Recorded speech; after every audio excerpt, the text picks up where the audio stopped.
Good morning, Marines, and Simplified to you.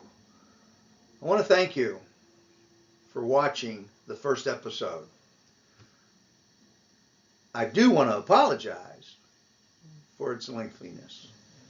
However, sometimes one must spend a little time in setting up for a good foundation to tell this story. As with many stories, they rely on a specific category for the reader to understand what's being told. And for you, I want to say that this is a non-fiction, meaning it happened, it's going to continue to happen unless we do something about it. Now, the story is the accountability or the accounting of the poor leadership and the betrayal of trust by those Marines we elected to oversee the League. They betrayed our trust and at some point forgot what it meant to be a Marine. So, after the first episode, there were kind of a few comments indicating that I had a bone to pick with the League, that I'm a disgruntled member, and the list goes on. Let me go ahead and take this moment to dispel that for you. I love the League for what it's been able to accomplish and what it means to the communities it serves. Therefore, I have absolutely no bone to pick with the League. Why do I say that? Well, it's because at the detachment level is where the League is its strongest. It's its detachment members or its red cappers that carry on its shoulders 98% of what the League means and how it operates. 98%. It's on you, fellow Marines, and I'm proud of you. And I'm proud to be, or was proud to be, part of the organization that could provide that camaraderie, esprit de corps, and selfishness to continue to serve God, country, and our community. However, with that being said, and to support that statement, I want you to do a little bit of homework on your own. Perhaps scour the social media platforms if you're so inclined or savvy enough to get through all that. Or maybe watch a couple news station programs or listen to your radio. Lastly, maybe just pull out a newspaper or read a periodical, a magazine, anything. And I challenge you to find one thing that the National, the divisions of the National, the departments of the National have done to perpetuate the mission of the League. You will not find much of anything that can be attributed to them while they served or serve in that capacity of leadership. Again, what you will find is how the detachments have carried on their shoulders what it means to continue to serve God, country, and community on a daily and yearly basis. Ask yourself, Marines, ask yourself, we always said this before, ask yourself, what has the national or the department leadership done today to help the League or your detachment in perpetuating what it means to be a Marine Corps leader? The answer, 99% of the time, is absolutely nothing. They get into these positions and they ride the chair, so to speak, until they can finally get either that department commandant cover or that national commandant cover. They do absolutely nothing, period. I'm sure you can find on social media and other platforms how the National Commandant of the American Legion or the National Commandant of the DAV and so forth are out there in front of Congress and they're doing things to help veterans. Or they're out there perpetrating a sound program in support of veterans. They want to sell it. They believe in it, and they're doing it. Ask Mr. Baker what he's done in the last 2 years. Ask any of them. Ask Mr. Borka what he's done to earn that salary he receives. They've done nothing, Marines. You have to realize that. Absolutely nothing. So, I, for one, will not be lied to or walked all over by a fellow Marine who is supposed to have my back and be a Marine in every sense of the word. The individuals that will be exposed for their actions are your 10%. And we all know what we did and or should have done with the 10% in the Corps. So, let's get on with the story of how they lied and betrayed you, the Marine Corps leaguer.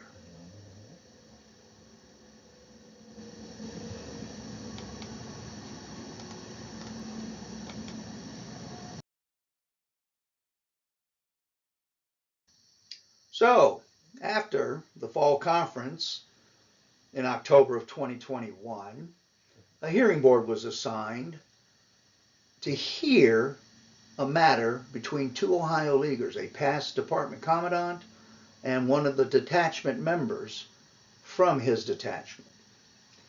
Now, the reason a new board was having to be assigned, again, is Mike Kirk was the hearing board chairman and he had passed. So, the self-appointed officers, now Gary Evans as the commandant and Roger Smith as the senior vice, had to republish and reestablish a hearing board announcement with them as the board members. The mission of that hearing board was to adjudicate those charges filed prior to Mike Kirk's passing. And those that were involved on that board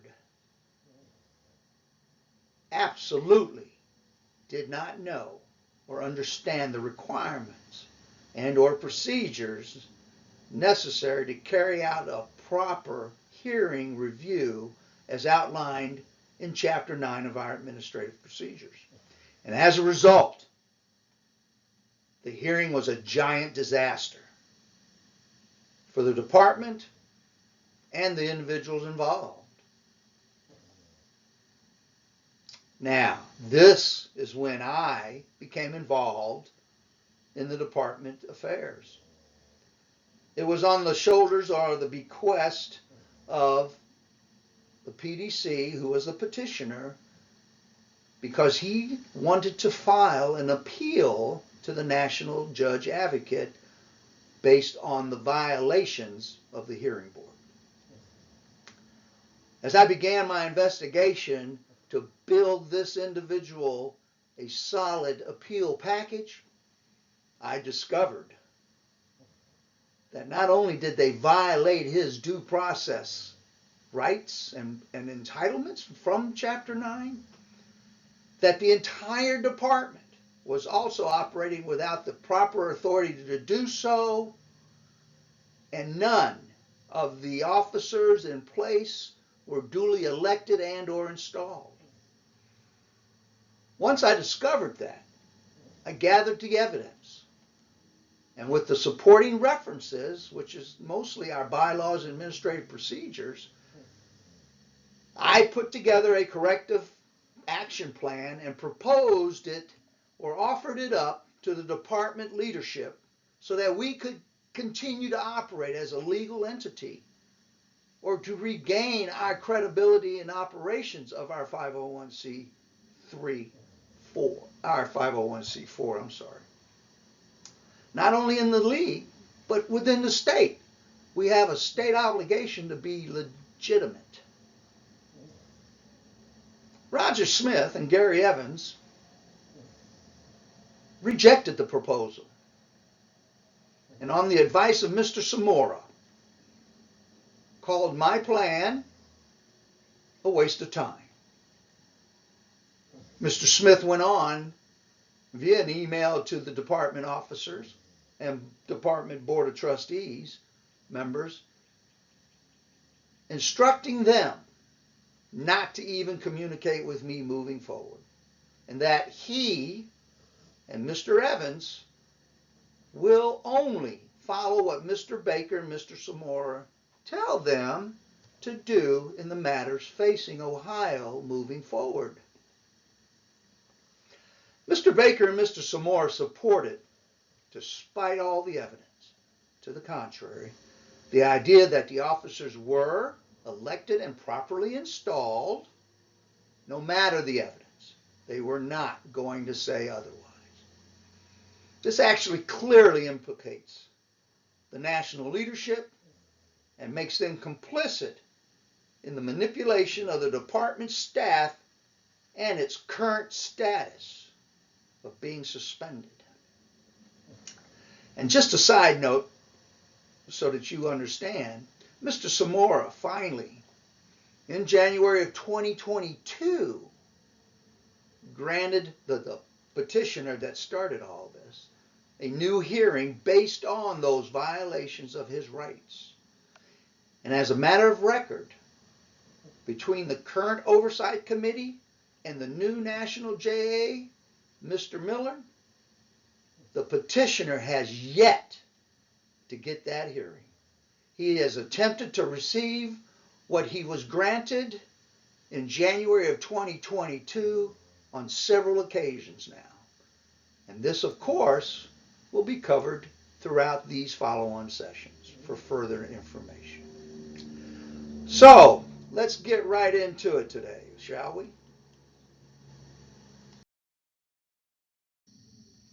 Mr. Smith knowingly and intentionally participated in fraudulent elections and/or election of officers during the March 17th Board of Trustee meeting supposedly held in Springfield, Ohio, the Spring Central Division Conference. This little secret meeting had 4 board members present, and the requirement is 7.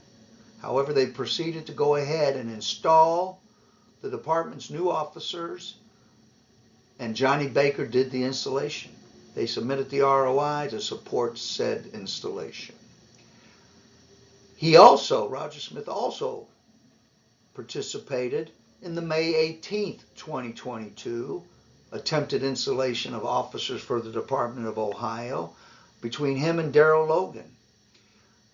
Darrell Logan, being a past department commandant, went ahead and installed officers that never were there, that never showed up, and there was never a meeting. He filled out the paperwork and he submitted it to the national organization, and they accepted it as is. So when Johnny Baker said to me on the phone, and I have a voice recording to support that when they installed the officers March 17th in Springfield, that everything was done above board, that everything was in accordance with the bylaws. He so stated it in a letter from him and Mr. Samora saying the very same thing. Then why do we need one for May 18th? Why did Darrell Logan feel the need to submit another ROI? Did he do it on his own? No.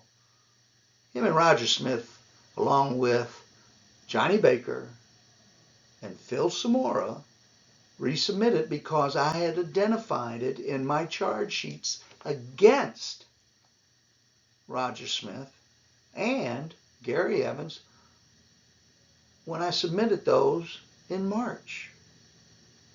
So now you see why they did it on May 18th.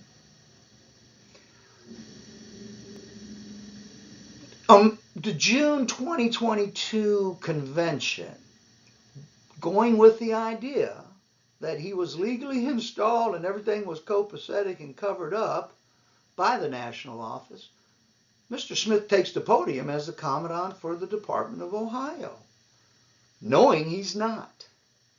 Ray Daly and Darrell Logan also support the notion that he is, because they were allowed to have a meeting by reducing the quorum on the heels of an approval from the National Board of Trustees saying that they could reduce their quorum to meet the standards to have an official Marine Corps League business meeting.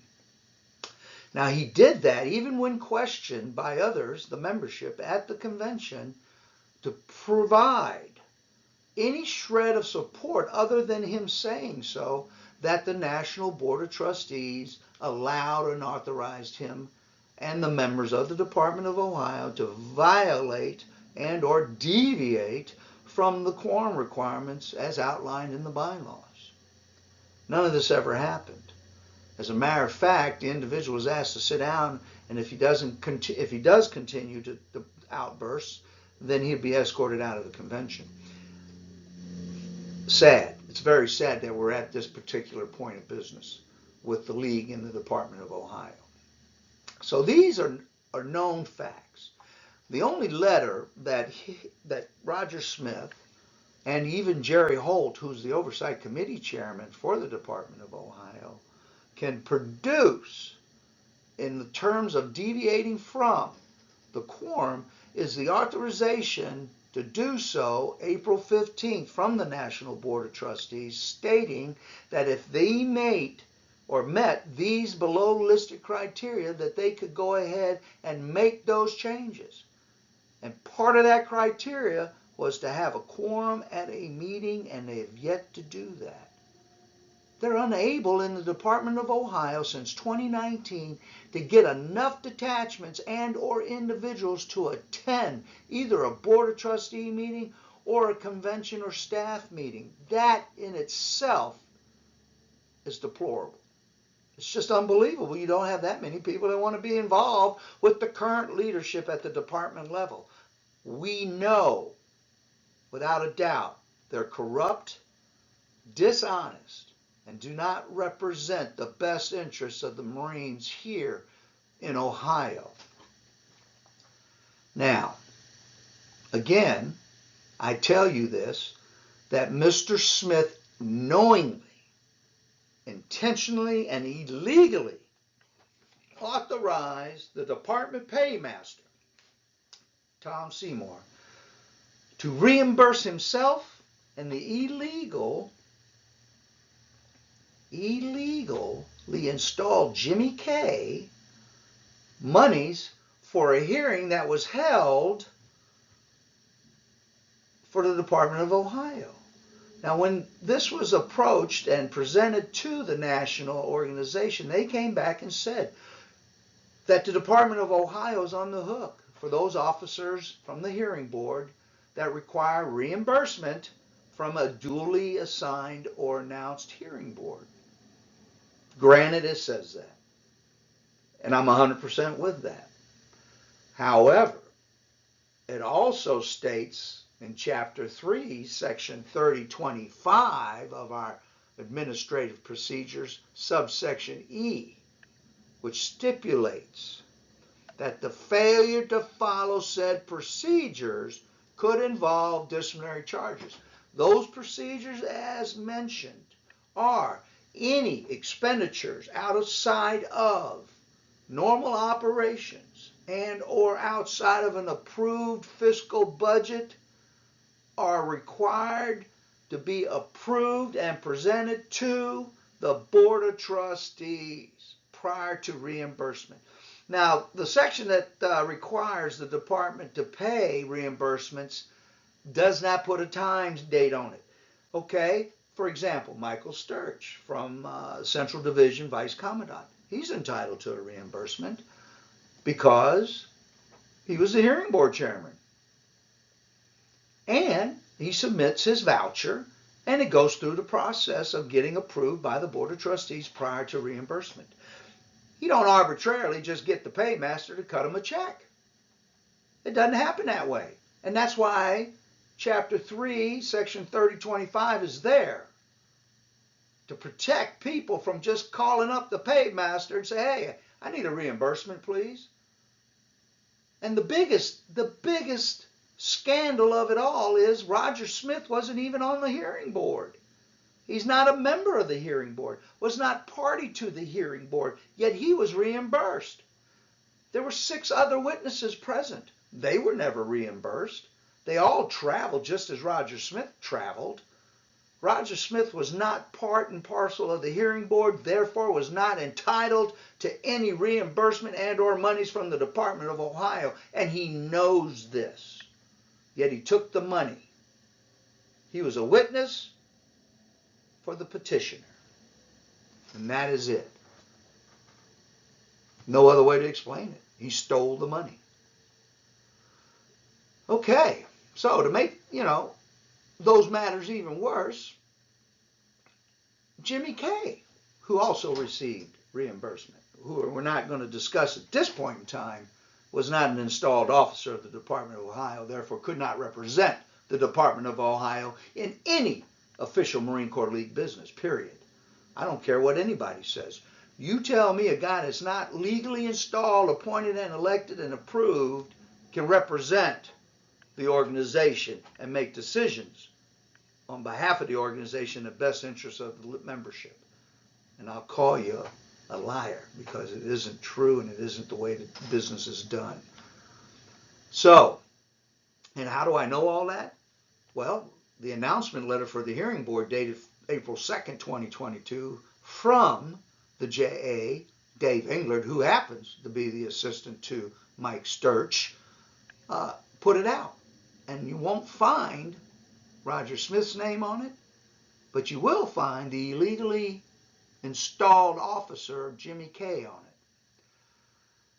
Moving on, Mr. Smith has also been named in several, I'm not talking 1 or 2, I'm talking several, 7 to 10, maybe 15 various Ohio Revised Code complaints that were submitted to the Attorney General's office here in Ohio for intentionally violating 7 or more of the ORCs, or the Ohio Revised Code. These laws and administrative rules fall under Title 17, Corporations and Partnerships, Chapter 1701, 1716, 1702, and Section 109. These violations alone are part and parcel why the charter has been suspended in Ohio by Johnny Baker and the National Board of Trustees. They used that suspension to squash any further investigation from the state or the federal government when the IRS complaints were filed by me. I'm the whistleblower, that's right. To say that they're taking care of it and looking at it, those quorum requirements, all the things that noted, so give us a little time and we'll try to fix it. That's what they did with the charter suspension, and that should have told you when he allowed those individuals to remain in those positions that there was nothing that was going to be done about it. Absolutely nothing, hoping that it would all go away. When all this comes out, and when it does, and I know it will, the Department of Ohio Marine Corps League could eventually lose its authorization to practice and or to run an organization within the state of Ohio. The national office has been privy to black eyes for some time now. The Bloom brothers, this incident, the Ray Daley and other issues. Ever since Johnny Baker took office or began representing the interests of the membership as a JA, the league has been in trouble. The league has suffered black eyes. And he's been at the helm of each and every one of them, or had input on each and every one of them. That's not a coincidence. That's a sad state of affairs, folks, and we all know that. Moving forward again for Roger Smith. Now, here's a guy that knows that he wasn't installed, elected, or appointed by anybody and approved by the Board of Trustees to be, first of all, the senior vice, and now the Commandant, supposedly. Because if you're not elected legally and installed legally as a senior vice, you can't legally be the Commandant. Yeah, it's just common sense, folks. Common sense. Okay?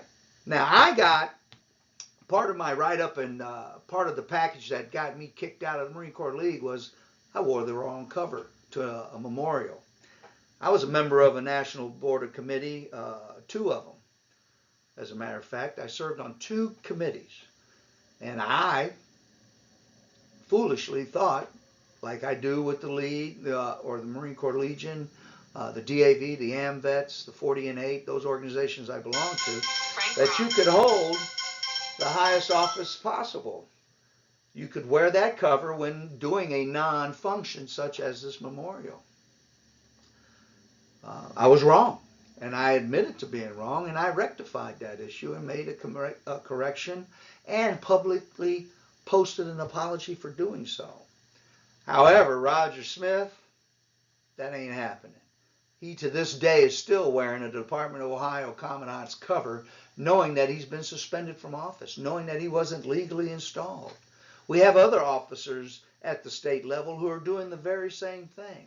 Now, if their position and authority is in question, and they've been suspended according to the August 5th letter, why are they still wearing that cover? They never held that office legally, but it's okay. As a matter of fact, one individual got promoted to, according to Jerry Holt now, was appointed by none other than Johnny Baker as a National Veteran Service Officer. He now wears a national cover. And there's absolutely no record of this appointment. But yet it's okay. They know about it and they allow him to do it, especially the Oversight Committee. They endorse that and they promote it. So how are all these allowances being made? And why are they being made? Anyway, move on. If your election was thrown out and you're no longer the Commandant, ipso facto, one cannot wear the cover indicating they are. So, other than what I just talked about, what did the national leadership actually do to help the membership of the Department of Ohio to resolve all of these issues I've mentioned, besides supporting and standing with Mr. Smith and the others in the department? All right, in an effort to move this along for you a little bit, I know it's a lot of information. A grievance was filed by me against Roger Smith and Gary Evans for violating these quorum and other issues that I just presented. They were filed with Phil Samora because, again, Jimmy Kay was not a legally installed judge advocate, therefore we had a vacancy with the resignation of Dennis Hoffman on November 5th. Charges were filed with Mr. Samora, well, not charges, but the grievance was filed with Mr. Samora again, February 22nd, 2022. The allegations on those charges were no quorum for the conferences and or staff meetings, board trustee meetings, etc., etc. And also for falsifying report of officer installations within this particular time frame. The grievance stemmed back to October of 2021 at the fall conference. That's correct. So that's where we're going to go with the grievance. Mr. Samora, in his response to the grievance filed, stated that there was no illegal election of officers, but there was an improper motion made from a non-board of trustee member to accept those officers that were automatically to move up as officers of the department if they agreed to do so. The discovery of an individual making an improper motion is not a valid assessment of the implied or the allegations levied against the respondents. So, the fact that the quorum wasn't present had nothing to do with Mr. Samora's findings. The question begs to understand, why did we have a non-board member present at a board of trustee meeting to make a motion on the floor when he's not entitled to do so? So that is a little bit suspicious in itself. But the grievance highlights and puts the point of contention directly on the inability of the department staff to have a quorum at any function. They didn't even have minutes of said function available. In accordance with Article 4, Article 6, Article 8, those quorum violations were at the heart of the grievance, and Mr. Samora did not address them. He chose to go with an improper motion being made, and that everybody moved up in accordance with the bylaws. Well, they did not. And if anybody understands and knows how to read the bylaws, administrative procedures, to fill a vacancy, the senior vice can move into the commandant position if the commandant position becomes vacant, if he's agreeable or she's agreeable to do so until the end of the term, without Board of Trustee approval. However, all those positions falling below or beneath the commandant require the approval of the Board of Trustees prior to being installed into the position as an official election and installation for the Marine Corps League. It stipulates that clearly, yet Mr. Samora and Mr. Baker decided to forego that and allow the officers that were supposedly installed to stand as is. And that is a clear violation, which also makes them complicit, and they knew about it. So, with the department not able to hold any type of staff or board trustee meetings because of that lack of quorum, there was never any approval process to fill those positions. The National JA knew about it, and he supported, and the support offered by me, the petitioner, all the way back to November of 2021, they knew about this. Yet they acted with disregard to the bylaws, administrative procedures, and the best interests of the Marines in Ohio. The entire chain of command, ladies and gentlemen, knew about these issues. When I say the entire chain of command, I am telling you that I sent emails to every national division vice commandant and every national department commandant asking for help during this process. Not one responded or was willing to help the Department of Ohio out. So the giant cover-up begins with others. Johnny Baker, Samora, Roger Smith, Darrell Logan, Ray Daly, the list goes on. They started making fake or presenting false minutes of accounts that never happened, and people that were supposedly there will testify they never were there, never knew about it, which are outright lies and misrepresentation and deceitfulness. It all backfired. So once Johnny Baker and those folks threw out the grievance because they believed it was settled at the March 17th secret little board meeting at the Central Division Conference, the disciplinary process began. Well, with the results of the March 17th findings by Johnny Baker and Phil Samora that everything was done above board and in accordance with our bylaws, and it was disproved as such, I was forced to refile those grievance allegations as disciplinary charges on March 23rd, 2022. And I filed those with Jimmy Kay because they insisted that he was now the Department of Ohio's new judge advocate, which in truth he was not. And they based that assumption on the March 17th installation of officers completed and done by Johnny Baker.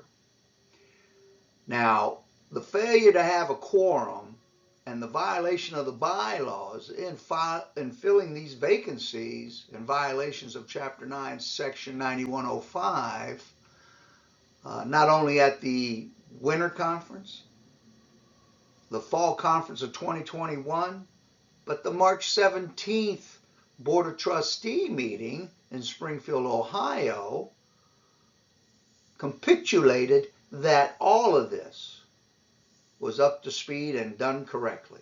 Mr. Baker, Mr. Samora posted and submitted a letter to me and discussed it with me via phone call, which I have taped conversation of, that everything was good to go moving forward. So I filed disciplinary charges against Gary Evans and Roger Smith in March of 2022.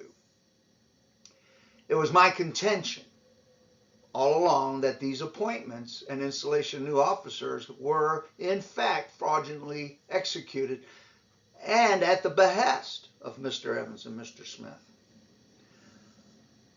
Now, the roundtable held January 8th in lieu of the winter conference, because of, again, a lack of a quorum, produced nothing more than an acknowledgement that they had no minutes and no quorum or paperwork of any kind to substantiate the claims made in regards to the October fall conference. Therefore, the forum that did take place at the winter conference / roundtable get-together, because of an absence of a quorum, began with an open-ended discussion with Roger Smith, Gary Evans, and those members present. The leadership of Ohio was asked, when can we see or get a copy of the Board of Trustee meeting minutes and or the conference meeting minutes from October of 2021? Roger Smith stood up and indicated that Tom Seymour, the adjutant, had those. He just hadn't had an opportunity to get them published and printed and posted on the website, even though it's been almost 6 months since the meeting. And that's okay. They've yet to be done until I called them out on it, and they produced a new set of minutes which incorporated both meetings into one document. And you can clearly see on the document that the Board of Trustee minutes that were added in by Tom Seymour were fraudulent because they're a different font, different type, set, the whole 9 yards. They didn't even go along with the original minutes that he supposedly had and typed up.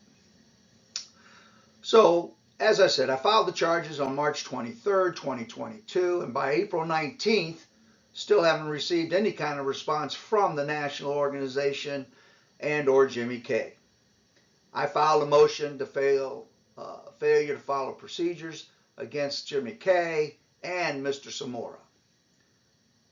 May 6th, I submitted a change request to the original file document because Gary Evans passed.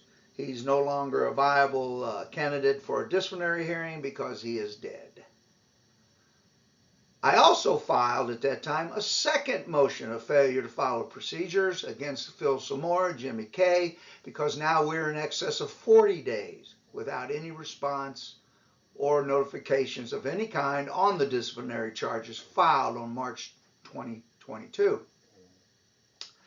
May 10th, all of a sudden I receive a letter from Mr. Samora that the issue resolved, or the issue presented in the disciplinary findings was resolved when they found no merit with the February grievance filing, and they used the ROI and the procedures held at the March 17th secret board meeting to justify that the quorum and the filling of the vacancies was all in accordance with the bylaws and administrative procedures. Now, I'm still waiting. I never did get a letter of any kind indicating that the disciplinary charge against these individuals was vacated or heard, because the appeal package for that was submitted to them May 11th. So on May 11th, I submitted an appeal to his findings based on the fact that those were fraudulent things, again, and you can't use them to substantiate the willingness of the now acting Commandant Roger Smith to violate our bylaws and administrative procedures. So I guess because of the August 6th letter from Johnny Baker rolling over all charges and or grievances filed from the state of Ohio back to June of 2021 were thrown out, except of course his and Phil Samora's, that accounted for my notification that my appeal was also thrown out. So let's go ahead and sum this up and move into the final and last set of charges against Roger Smith. So, with those only being the two cases allowed to stay as is because they found no merit in either one of those, it was incumbent upon me and others in Ohio who wanted to, if so desired according to the letter, to refile charges against individuals. They would have to do so using the current reference material. Of course, I could not allow Roger Smith to continue to operate, to continue to lie and deceive Marines in Ohio. I refiled those charges on August 21st, 2022 with Phil Samora and Mr. Miller. Mr. Miller being the new JA after August 14th. So, these charges are almost the same as they've been since the grievance in February. But now we have a new JA to look at him, Mr. Miller. And one would believe that Mr. Miller would do the right thing because he's a Marine that very few of us know about, and we all believe he's a Marine. And as we've always said, you're a Marine until you show us otherwise. Mr. Miller, by virtue of his job performance, showed us that he's not a Marine and that he's even worse at doing this job than Phil Samora was. Why do I say that? Well, I don't know how many of you watch the news, but if you ever hear of that gobbledygook junk that comes out of VP Harris's mouth, a lot of words, nothing to merit, it's a word salad as they call it. That's what Mr. Miller spits out in responses. He tends to use, what if the sky wasn't blue today? Or what if your bylaws from 2019 weren't really approved with a quorum? Where does that come from? Who the hell knows?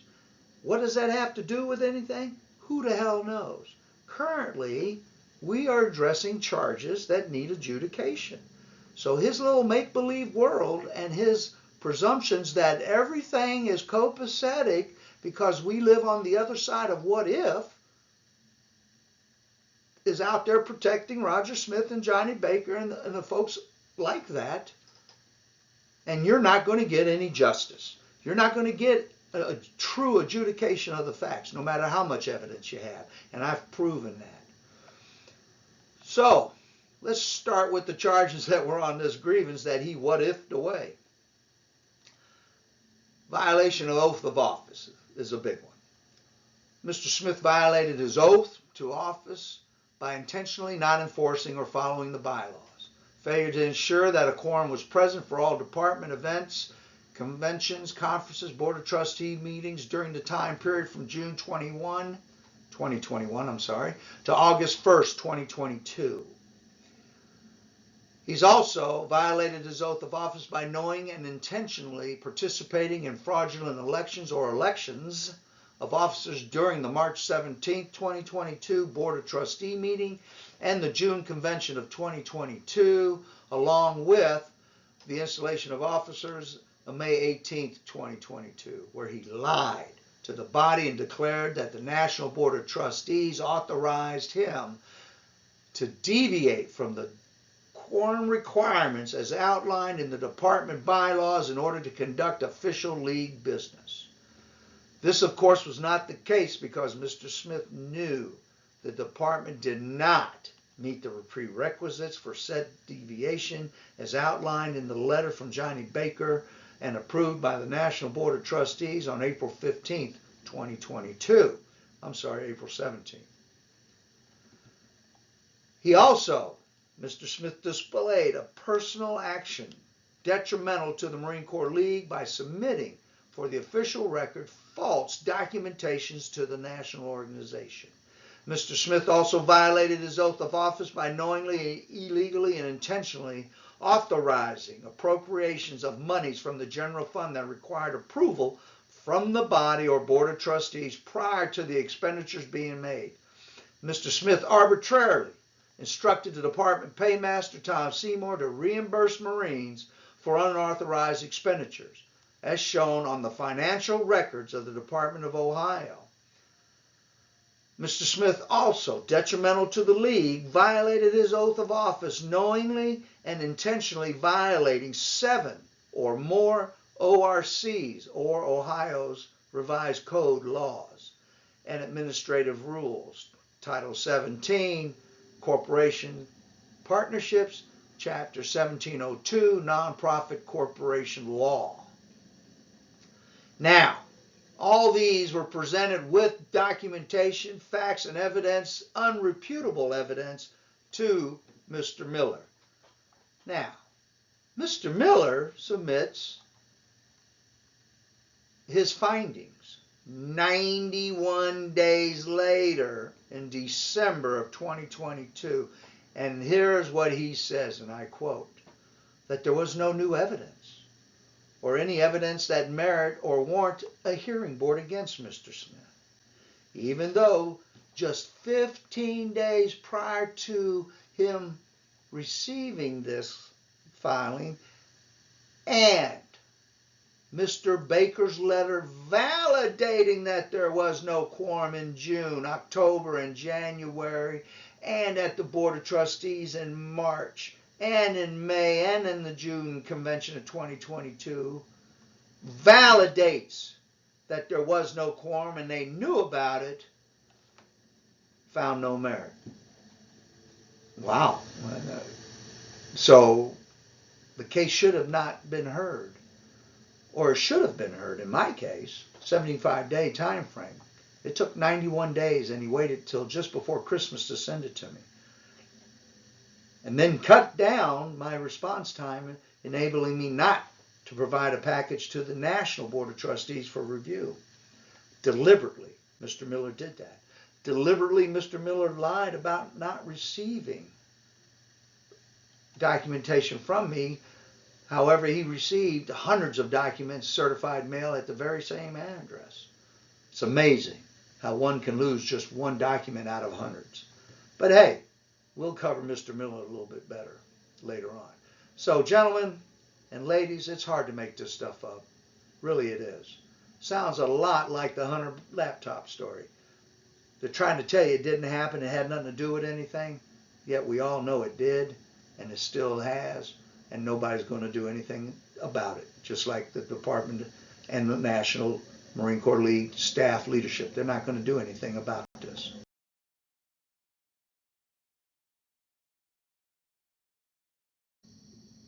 Again, we all know the outcome. I was booted, and we're not going to do anything to remedy the allegations of fraudulent and neglectful behavior of those responsible for the charter of the Department of Ohio being suspended. And that's okay with me, because my job or my obligation for myself or to myself is just to let you know about it. And sorry again, it's gone a little bit longer than I anticipated. However, sometimes you just can't get everything in you need to get in a short time frame. So, in summary, Roger Smith was not, and still is not, currently the membership's choice for the position he's currently or supposedly filling, and that's the Commandant of the Department of Ohio Marine Corps League, even though he was suspended in one paragraph and allowed to remain in the next. That is the hypocrisy of the national leadership. He has failed you, Marines of Ohio, by knowingly lying and deceiving us with his fabrication of facts that go beyond just not having a quorum.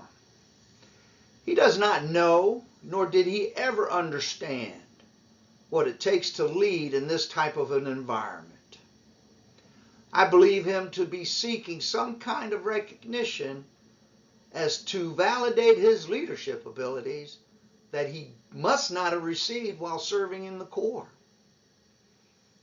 However, in this particular environment, within the League and our communities, he will now become, more than likely, the next Assistant Central Division Vice Commandant because of his failures. They promote those who go along to get along so that they can move into those positions to perpetuate this ideology of the red cappers.